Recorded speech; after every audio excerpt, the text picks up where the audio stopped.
So far, the taxpayer has forked out almost £4 million in defending the now convicted Maracha brothers. The sum was released this week by government in response to questions by GBC and the Gibraltar Chronicle. Not all costs relating to the Supreme Court trial have yet been processed, and the Marachas are still entitled to legal aid for their appeal. With a little help from the EU, it buys you a Commonwealth park. It's a little less than the forecast cost of upgrading Gibraltar's broadband to 4G, but enough to build 113 berths in the small boat marina. £3.84 million is also the amount paid so far on lawyers' fees in Gibraltar's longest ever criminal trial. So far, the amount paid in legal fees to the lawyers representing the now convicted Maracha brothers is £3.5 million. These lawyers have also received a further £330,000 in disbursements. Last month, High Court Judge Sir Geoffrey Grigson sentenced Benjamin Maracha to 11 years in prison and Solomon and Isaac Maracha to 7 years. They were found guilty of conspiracy to defraud millions of pounds pertaining to clients of the collapsed law firm Maracha & Co. In his sentencing, Sir Geoffrey acknowledged there had been delay in the process of justice, but said the brothers had contributed to the delay, seeking to avoid trial and arguing every point that could be argued. For their Supreme Court trial, the brothers obtained extra funding beyond the fees normally available on legal aid because the case was categorised as complex fraud following a recent change to legislation. If you begin from the prosecution point of view, they themselves have expended a great deal of money in what was, in my opinion, a properly brought and properly investigated situation, which, as I said, has resulted in the acquittal of one of the people.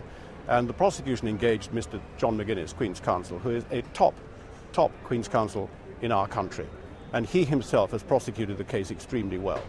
And so when you then think what the prosecution is doing, why should not the defendants have what we call equality of arms? Why should they not have the same level of representation as the prosecution?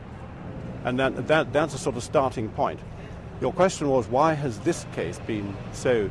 I hesitate to use the words expensive or cheap, but that's the words that are going around.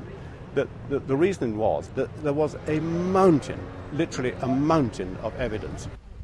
For the appeal, they've been granted basic legal aid. The lawyers appearing for the Maracha brothers applied for extra funding, but puny Judge Karen Prescott has denied this.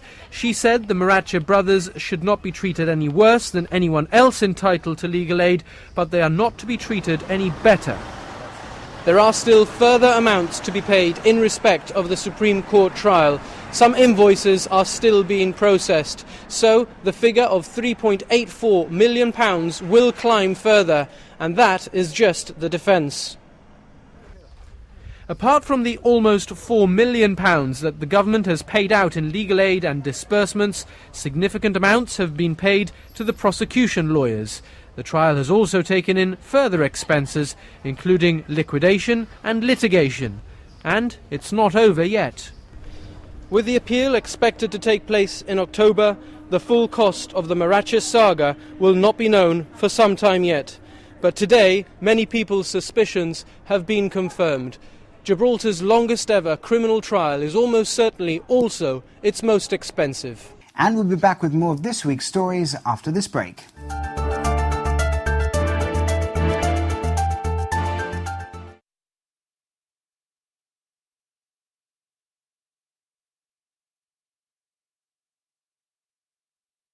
King's Bastion Leisure Centre, located within an 18th century fortress, perfectly combines its modern interior with tradition, heritage and history.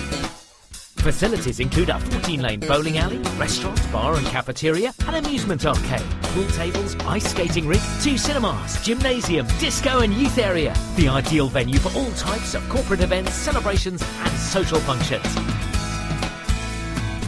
King's Bastion Leisure Centre, Queensway, Gibraltar. The Summer Night Classical Concert from Vienna. Featuring the world-renowned Vienna Philharmonic Orchestra and set in the open air of the beautiful Baroque gardens of Schönbrunn Palace, it'll be conducted by Christoph Eschenbach. The guest pianist is Lang Lang. The concert includes works by Berlioz, Liszt and Strauss. The Schönbrunn Summer Night Concert. On GBC, Monday night at 8:30.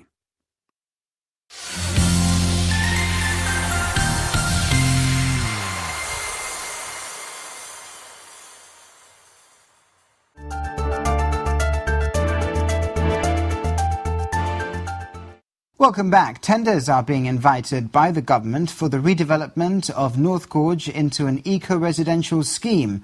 Proposals will need to follow an outline scheme prepared by the government, which had originally envisaged the creation of 100 residential units in the area.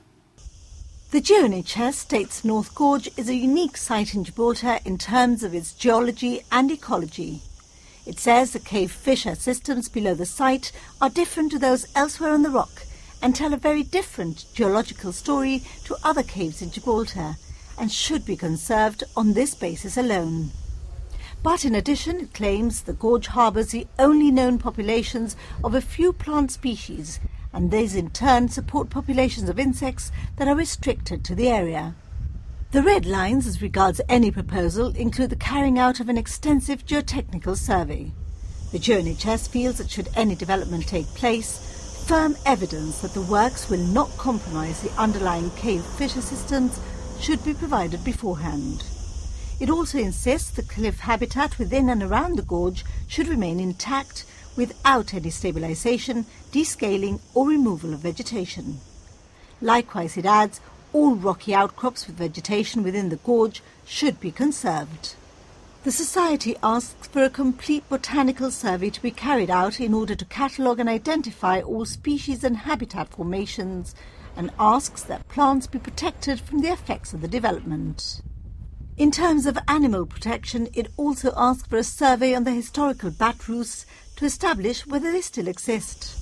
And if so, it wants the design of lighting within the proposed development to take the bats into account. The Society wants access to continue being granted to the public, as well as to researchers wanting to study the systems. The GNHS regrets that the restoration of this habitat should not have been considered, and is concerned that the natural features will be irreparably damaged. It urges the government to abandon plans to develop the site if investigations raise concern about the integrity of the geological features within it. Meanwhile, the Unofficial and Natural History Society has identified a number of red lines. It says it would welcome any move that would enhance the appreciation of the site's geological and ecological interest, but that it would oppose development that leads to further deterioration of the gorge. It argues the gorge habitat is unique on the rock. Now, the overall GCSE pass rate from grades A star to C has dropped by 5% this year to 63%. The government has said it's disappointed with the results at Bayside School, which are down by 10% from last year. However, it's congratulated the many successful students at both schools and said a dip in results was not unexpected due to educational changes in the UK. Nerves, excitement, joy, disbelief and sometimes disappointment. Familiar emotions to students waiting for and finally receiving their results.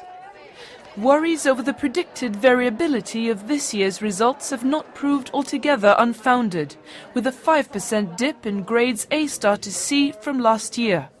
But for many, today was the happy culmination of 2 years' hard work.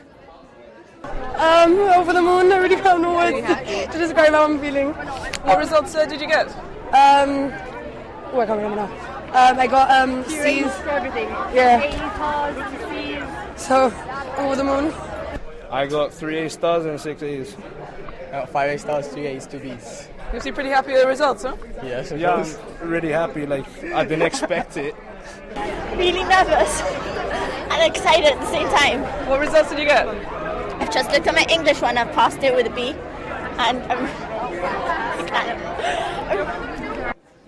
4 students at Bayside and 8 at Westside achieved all A's and A stars, with one girl, Salima Ghulam Hussain, achieving 9 A stars. I got 5 A stars and 4 A's, and I don't really know how to express how I feel about them. And what are you planning to study next? I'm planning to carry on with my A-levels and hopefully take up a medical career. Over the moon, I can't believe it. Were you expecting these results? Or? I don't know, I tried really hard, but I didn't expect them to be this good. And what's next for you? What are you studying next? I think I'm going to pick geography, chemistry, Spanish, and I'm still not sure about the fourth one. I'm really happy they're not what I expected, but I'm just really overwhelmed and happy with what I've got. And what are you planning to study next? Or you? I think I'm going to be doing maths, English, ICT, and one of the sciences. I'm not sure which one yet.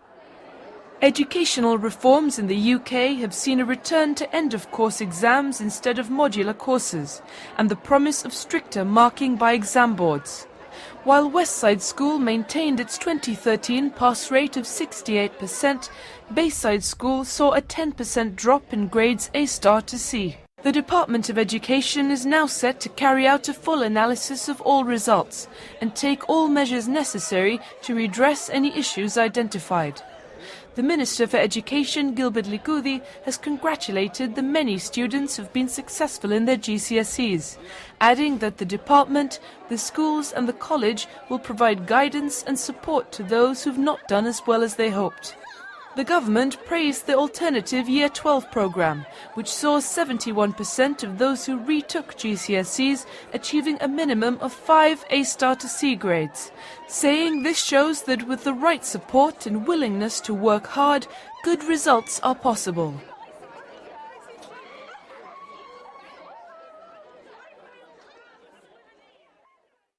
A 3-week enforcement period of Operation Roadwatch revealed alarming figures. The Commissioner of Police, Eddie Yomi, expressed disappointment at the level of driver misbehaviour detected, with speeding, seatbelt and mobile phone offences among the worst signs of deteriorating behaviour. Operation Roadwatch is the RGP's flagship operation when it comes to policing the roads. They've been at it for over a decade.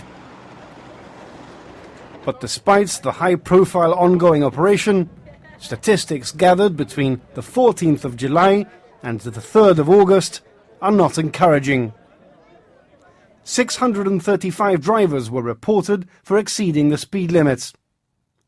201 drivers weren't wearing a seatbelt, and 105 drivers were reported for using a mobile phone. 76 drivers were reported for contravening a traffic sign or a traffic light. The 3 strands to Roadwatch are education, awareness and enforcement. The overall aim continues to be to encourage good road user behaviour and therefore reduce the number of serious accidents. The RGP says it'll continue to work with other stakeholders to educate road users and improve awareness on traffic safety.